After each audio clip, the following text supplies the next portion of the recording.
Olá, pessoas! Sejam bem-vindos a mais uma aula de filosofia. Aqui quem fala é o Samuel, seu instrutor de filosofia do CPV da UEL. E bom, pessoal, eu sei que hoje a gente começa uma aula totalmente diferente, porque a gente passou o ano passado todo tendo aula no formato de áudio e slides, né? A gente foi se adaptando, aceitando críticas e tudo mais, e chegou o tempo de evoluir. Por mais que ninguém tenha falado que era necessário trazer o vídeo, eu decidi trazer o vídeo aqui para vocês, porque acho que muitas vezes ajuda a prestar mais atenção.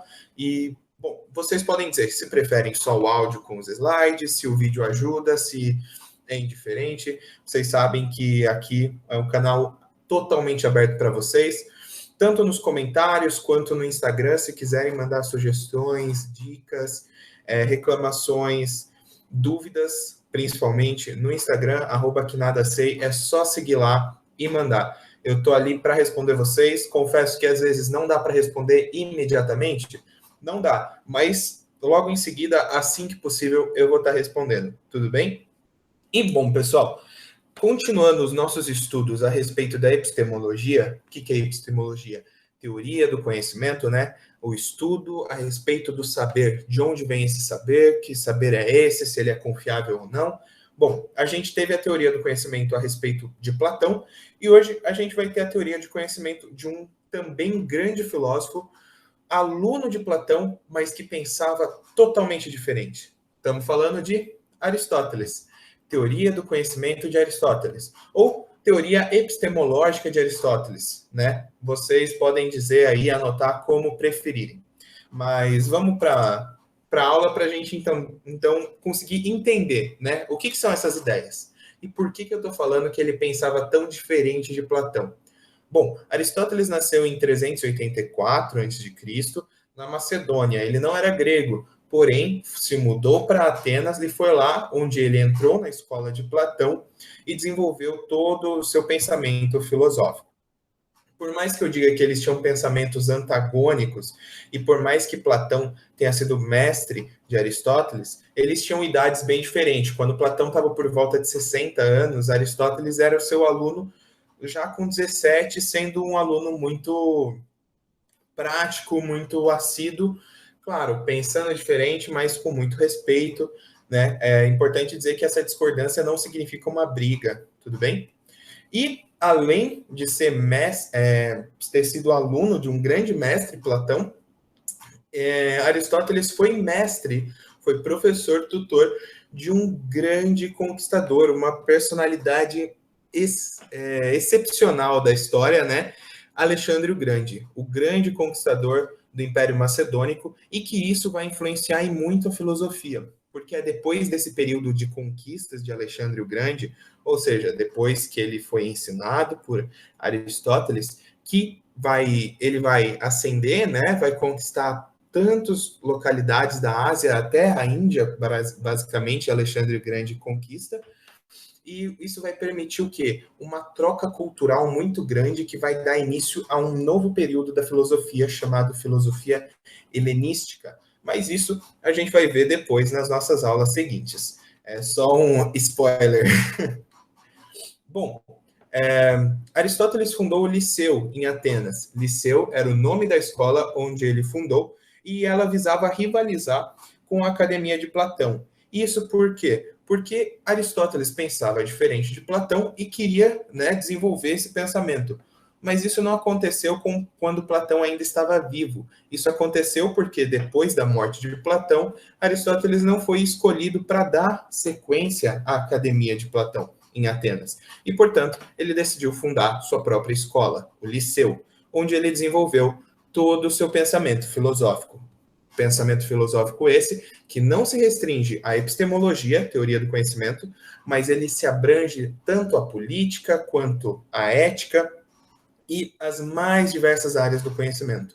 É importante até dizer que nas aulas seguintes a gente vai ver que Aristóteles foi o primeiro autor a desenvolver um tratado sobre a ética. Bom, mas assim como Platão, quando a gente fala de epistemologia, Aristóteles buscava elementos imutáveis, ou seja, verdades. Ele buscava, por meio da investigação racional, alcançar algo que fosse sólido e digno de ser chamado de verdade. Platão, por outro lado, via que essa verdade estava no mundo das ideias, como a gente viu na aula anterior. Ou seja, por meio da investigação racional, devemos sair da nossa caverna de ignorância e alcançar a luz do conhecimento. Ou seja, por meio da nossa investigação racional, devemos largar tudo que vem desse mundo, ou seja, porque são sombras do mundo perfeito, e buscar, então, a reminiscência, a lembrança do mundo perfeito. A única forma, portanto, de se alcançar a verdade para Platão é por meio da investigação racional, rejeitando os nossos sentidos, porque os sentidos são enganosos.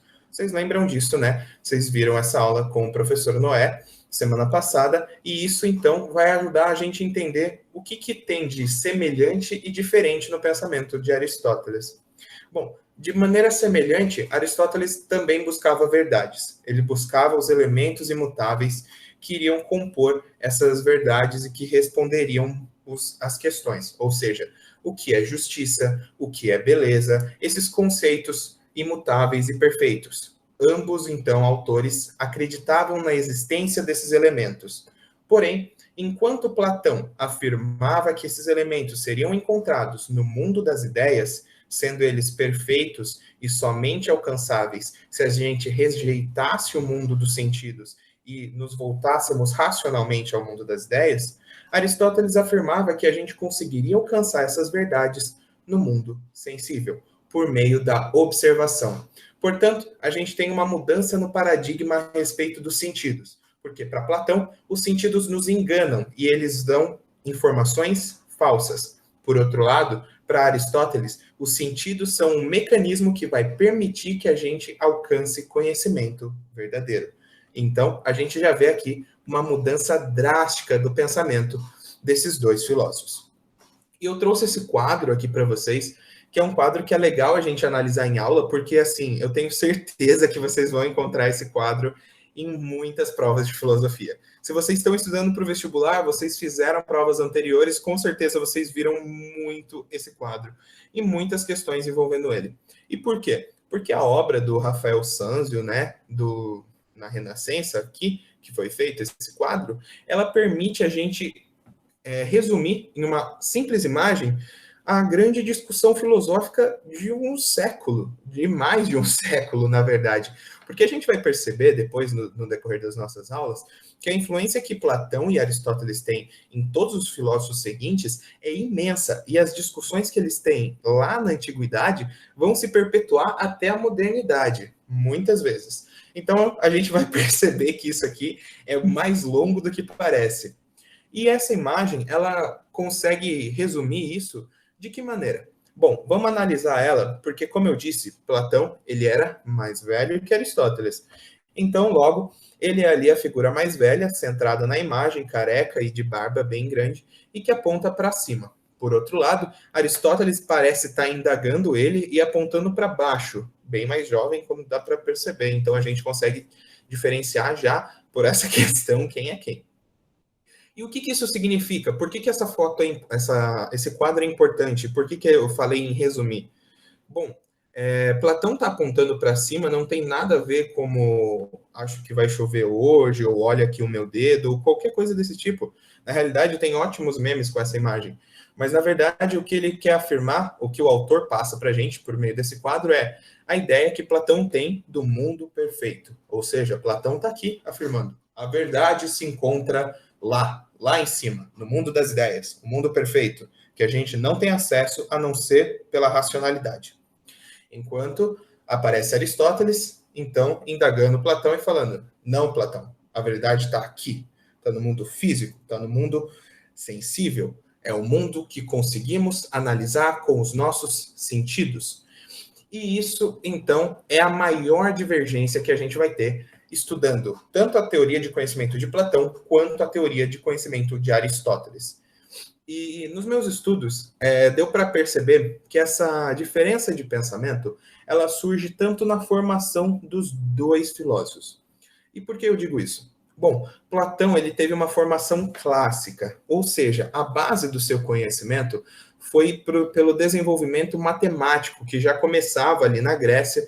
Então, a questão da análise de teoremas e principalmente a análise geométrica. E por causa dessa formação matemática de Platão, é que ele, então, tem essa tendência a pensar a teoria do mundo das ideias. Porque, matematicamente falando, um círculo perfeito, geometricamente, ele só pode existir no mundo das ideias. Toda representação que a gente faça de um círculo, ele vai ser imperfeito. Isso o seu professor de geometria pode afirmar para você. Porém, por outro lado, Aristóteles era filho de um médico e sempre teve interesse no estudo da natureza, no que a gente chama hoje de biologia. Talvez na época não tivesse esse nome, mas é a mesma ideia. Por quê? Então, Aristóteles ele passava a investigar a natureza de uma maneira diferente de Platão. Porque o que existe na biologia, depois que a gente vai chamar de taxonomia, que vocês vão estudar, Aristóteles dava início a esse pensamento lá na antiguidade, na classificação dos seres vivos a observar características em comum. Ou seja, enquanto Platão via o mundo por meio da geometria, onde algo perfeito não pode existir de verdade, então tudo são cópias imperfeitas de conceitos reais, Aristóteles via o mundo de uma forma voltada aos estudos naturais, ou seja, observando as características e agrupando, então, essas características. O que a gente vai desenvolver depois para a taxonomia, que vai... Então, é por isso que a filosofia é a mãe de todas as ciências, vocês conseguem ver, né? É daí que vai, então, ter essa linha de pensamento. E é por isso que eles divergem, então, tanto nesse aspecto. E o principal ponto de divergência é o quê? É o papel dos sentidos nessa relação. E é por isso que a gente, então, pode dizer que existe uma mudança radical no papel de sentidos nas buscas pelo conhecimento. Dando sequência, então, a gente passa a ter uma análise do mundo material, segundo Aristóteles. E o que Aristóteles vai falar? Cada objeto é, ao mesmo tempo, matéria, percebida pelos sentidos, quanto forma, percebida pela razão. Ou seja, para Aristóteles, tudo é formado por matéria e forma. Ou seja, uma árvore, por exemplo, ela é formada por matéria, madeira, as suas folhas de celulose e toda a sua estrutura, e ela é formada por uma forma, a forma de árvore. E por que a matéria é percebida pelos sentidos? Porque é o que a gente consegue tocar, é o que a gente consegue sentir, ver, degustar, cheirar, escutar, tudo. E por que a forma ela é percebida pela razão? Porque é pela razão que eu vejo uma árvore e consigo reconhecê-la como árvore. Então, é a razão que permite que eu tenha essa ideia da forma. Portanto, matéria, sentidos, forma, razão. E dessa maneira, a gente já, então, aponta mais uma divergência do pensamento platônico. Porque, dessa forma, não existe nenhum conhecimento inato. Tudo que a gente experiencia é vendo e sentindo e depois associando a sua forma. Dessa maneira, não existe a dita reminiscência da teoria platônica, ou seja, a lembrança dos conceitos. Os conceitos para Aristóteles, por outro lado, são aprendidos por meio das experiências. Essas experiências são associadas tanto aos sentidos quanto à razão que permite a gente reconhecer. Sendo assim, a única constância inata para Aristóteles é a razão. Portanto, não existe nenhum conhecimento inato. O único conhecimento que já nasce com a gente e que não é um conhecimento, é uma habilidade, é a razão. É a razão que, então, vai permitir a gente ver as formas. E essa dualidade entre razão, entre matéria e forma, é o chamado ilemorfismo, que é a base do pensamento aristotélico. Ile, matéria, que compõe o objeto, como eu disse, e morfo, forma que identifica o objeto por meio da razão. Dessa forma, para Aristóteles, todo objeto, todo ser vivo, toda coisa na existência do mundo pode ser vista como matéria e forma. É importante salientar. As formas também, elas são um princípio de funcionamento que faz com que as coisas estejam mudando e aperfeiçoando. Isso quer dizer o quê? Quer dizer que uma árvore, né, que é o exemplo que eu dei, a gente reconhece a forma dela, a forma de árvore, ela já está contida na semente, porque a semente é o que vai se transformar numa árvore. Então, se a forma já está contida, a gente pode dizer que uma árvore e uma semente são a mesma coisa? Não, né? A gente pode observar aqui que claramente são coisas diferentes. Mas se a forma de árvore já está contida na semente, ou seja, se a semente vai dar possibilidade a uma árvore, a forma já está ali. Então, se é a mesma forma, como que eu não posso dizer que é a mesma coisa? Bom, não é a mesma coisa exatamente porque a forma pressupõe um movimento, e esse movimento é o movimento de ato e potência. Sendo assim, a árvore é a essência da forma, e essa essência habita a semente. Mas elas não são a mesma coisa, porque a árvore é uma árvore em ato, ou seja, é uma árvore em si, e a semente é o quê? Uma árvore em potência. E esse movimento de potência e ato que permite a essência, ele está ligado à forma. Tudo bem? Então, dessa maneira, a gente consegue dizer que cada forma específica contém uma dinâmica interior. Essa dinâmica interior é um movimento entre o quê? Um movimento entre potência e ato, ou seja, tudo tem uma potência e pode ser um ato. Tudo bem? Dessa maneira, a gente pergunta: se tudo tem potência, por exemplo, a semente tem potência de ser árvore, a árvore é um ato, né? É a árvore em si.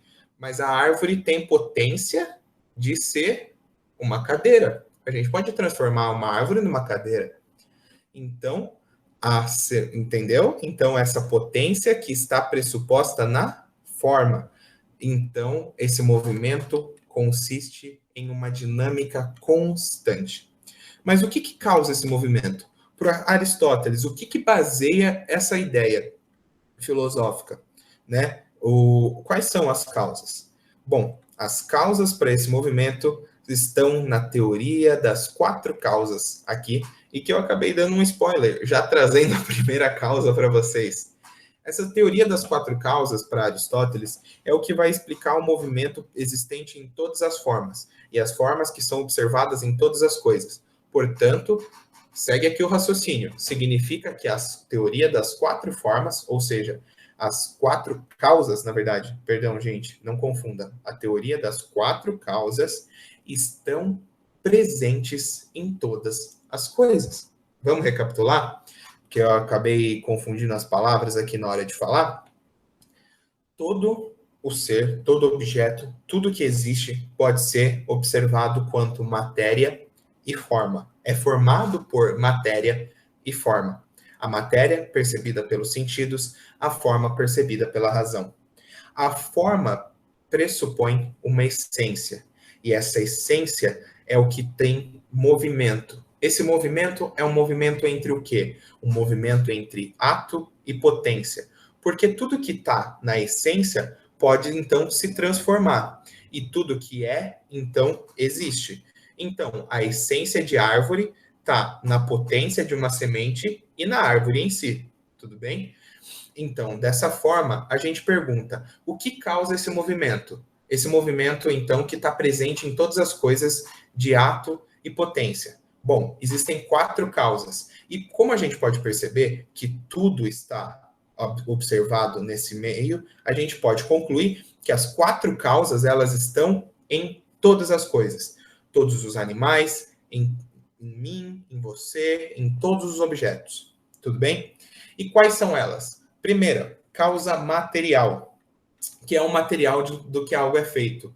No caso, a árvore, madeira, a pedra, mármore, a sua cadeira de ferro, você, carne e osso, assim por diante. Segunda causa, a causa formal. Tudo, entendeu? Corresponde a essas causas, não esqueçam.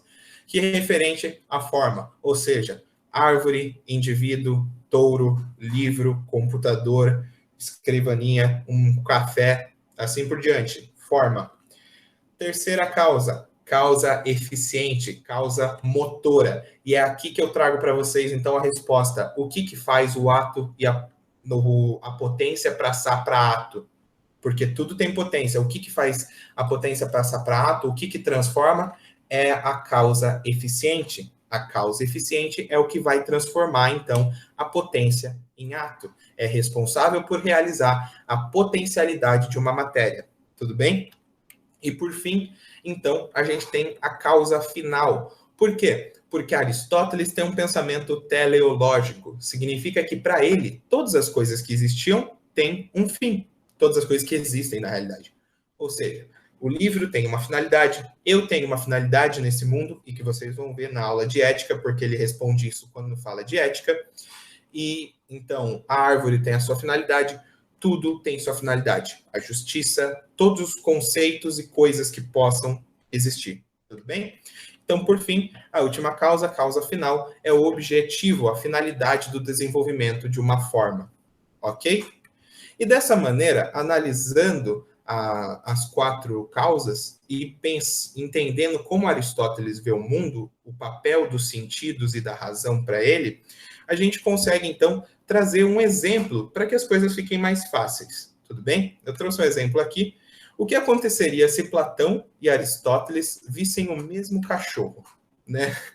O que aconteceria? Porque eu sei que quando a gente fala de filosofia, às vezes fica muito teórico, fica muito abstrato e a gente não consegue associar rapidamente. Então, os exemplos vão ajudar. Espero que ajudem. O que Platão faria ao ver esse cachorro? Platão vai pensar no conceito ideal de cachorro. O conceito ideal de cachorro está presente no mundo das ideias, tudo bem? Então, a partir do conceito ideal de cachorro no mundo das ideias, ele vai desenvolver uma reminiscência do mundo das ideias, porque a alma humana já habitou o mundo das ideias. Então, tudo que a gente, segundo Platão, é o quê? Lembrança, reminiscência. Ou seja, a sua alma lembra do conceito perfeito de cachorro que ela viu lá no mundo das ideias, e isso permite que você reconheça que esse serzinho da foto é um cachorro. Dessa maneira, segundo Platão, a verdade está presente no mundo das ideias. Beleza. Agora, isso foi o que Platão falou, o que vocês viram na outra aula. E o que Aristóteles fala? Qual que é a teoria do conhecimento de Aristóteles? Analisando, então, o conceito de cachorro, né? Vendo um cachorro na prática. Para Aristóteles, a gente vê diferentes exemplos de cachorro no mundo à nossa volta. E vocês provavelmente escutaram um agora mesmo. Desculpa, mas são questões do EAD. Então, para Aristóteles, a gente vê diferentes exemplos de cachorro no mundo à nossa volta. Isso faz com o quê? Faz com que a gente reconheça as características comuns dos cachorros. Ou seja, você está vivendo sua vida e você vê vários cachorros, desde que você nasceu. E você, então, começa a compreender que existem características universais, características comuns a todos os seres, que caracterizam eles como uma classe, como cachorros. Então, por meio do seu sentido, bem, e utilizando da sua razão, você encontra as características que reúnem cachorros em características comuns. E dessa forma, usando os nossos sentidos e a nossa razão, compreendemos o que torna um cão um cão. Ou seja, observando vários cachorros, identificando características comuns, a gente consegue então compreender o que torna um cachorro um cachorro. É por causa do focinho, é por causa dos pelos, é por causa da forma, é por causa dos olhos. O que faz? Entendeu? Então a gente observa características comuns que permitam que a gente identifique o que é um cachorro. E dessa maneira, encontramos a verdade de um conceito a partir das evidências do mundo à nossa volta. Tudo bem? Então, por meio de um exemplo muito simples, a gente consegue perceber a real diferença de um pensamento para outro. Enquanto Platão vai buscar na racionalidade os elementos presentes do mundo das ideias, Aristóteles vai ver na prática o que torna um cachorro por meio do quê? Da sua forma, da sua matéria, da sua finalidade e da sua potencialidade. Tudo bem? Ou seja, a gente analisando as causas materiais, formais, motoras e eficientes, né? Motora, eficiente e finalidade, a gente consegue identificar. Eu só vou agora passar para o nosso último slide, porque a gente vai trazer um conceito que não necessariamente era para estar junto nessa aula já de uma vez só, mas eu acho importante para a gente conhecer, e senão esse conceito ia ficar um pouquinho perdido e a gente já traz aqui, que é a questão de que, sendo Aristóteles o primeiro sistematizador, por que sistematizador? Porque, como eu falei, o objetivo do conhecimento aristotélico parte da observação e organização dos seres. Ou seja, a gente compreende os seres por meio de características. Por exemplo, tendo então as suas causas, né? É importante lembrar das 4 causas. E eu vou até trazer um exemplo aqui, porque eu não coloquei nos slides, mas falando aqui para vocês. As causas que envolvem, por exemplo, um escultor. Um escultor vai fazer igual aquele Davi, né? Michelangelo vai esculpir Davi, aquela obra maravilhosa da arte renascentista. Qual que é a causa material daquela obra? O mármore, tudo bem? É feito de mármore. Qual que é a causa formal, né? O corpo de Davi, né? Que é a forma que tem, forma de estátua, tudo bem? Qual que é a causa eficiente? Michelangelo transforma o mármore, que tem potência, em ser estátua. E quem desenvolve essa potência? Michelangelo, um excelente artista. E por fim, qual é a finalidade? Representar o belo, né? A finalidade da arte. Então, dessa maneira, a gente entende que Aristóteles foi o primeiro sistematizador, ou seja, ele buscava o conhecimento por meio da análise sensível e colocava ele em características. Dessa maneira, a gente tem o desenvolvimento da lógica aristotélica. Por quê? Porque essa possibilidade de estabelecer grupos, ou seja, elementos comuns que caracterizam um cachorro, por exemplo, permitem o surgimento do método indutivo, que é exatamente deslocar-se de um conjunto de fatos observados para conclusões mais gerais sobre o mundo. Ou seja, analisando as coisas à nossa volta, a gente chega a conclusões maiores. É o que permite, então, o surgimento do silogismo. E o que é o silogismo, então? Que é, então, a base da lógica aristotélica e que é muito importante para a filosofia, porque a lógica é um ramo muito importante, é a famosa questão: se A são X e B é um A, então B é um X. Meu Deus, professor, eu estava falando de filosofia, agora você vem com A, X, B, isso aqui virou matemática? Não, mas pode te ajudar em matemática, porque a lógica do silogismo ela é muito importante para todas as áreas do conhecimento. E eu vou dizer, então, de uma maneira mais simples. Se Aristóteles é um homem, beleza? Então, Aristóteles é um homem. Eu peguei algo específico, coloquei num grupo. E eu sei que todos os homens são mortais, ou seja, todos os homens podem morrer, né? Que é o conceito, né, de humano, todo humano morre, todo ser vivo morre. Não estamos falando de um Deus. Então, eu posso dizer que se todos os homens morrem e Aristóteles é um homem, Aristóteles é mortal. Ou seja, de um grupo, a gente tem uma afirmação e a gente tem a afirmação que liga a esse outro grupo. E, por fim, a gente consegue chegar a uma conclusão. Tudo bem? Então, se as letras A são iguais às letras X e B é igual à letra A, então B também é igual à letra X. Fez sentido? E isso é a base do modelo lógico até o século XIX. É muito importante, então, para o fundamento do pensamento aristotélico. Então, pessoal, por fim, a gente conseguiu entender que, como Aristóteles vê o mundo, ele vê o mundo de uma maneira diferente de Platão, onde o conhecimento é observado e percebido por meio dos sentidos e da razão. tendo todas as coisas existentes, a sua matéria forma, existindo dentro da sua forma um movimento entre ato e potência. E esse movimento de ato e potência são causados pelas 4 causas: causa material, formal, motor eficiente e final. Beleza? E por fim, então, a gente chega a uma conclusão que se a gente ficasse pensando qual que é a causa de todas as coisas, esse movimento seria infinito. E então, Aristóteles responde essa questão trazendo a causa primeira. E a causa primeira para Aristóteles é um ato perfeito. Esse ato perfeito, alguns autores, depois estudando Aristóteles, vão chamar de Deus. Mas Aristóteles não dá exatamente esse nome.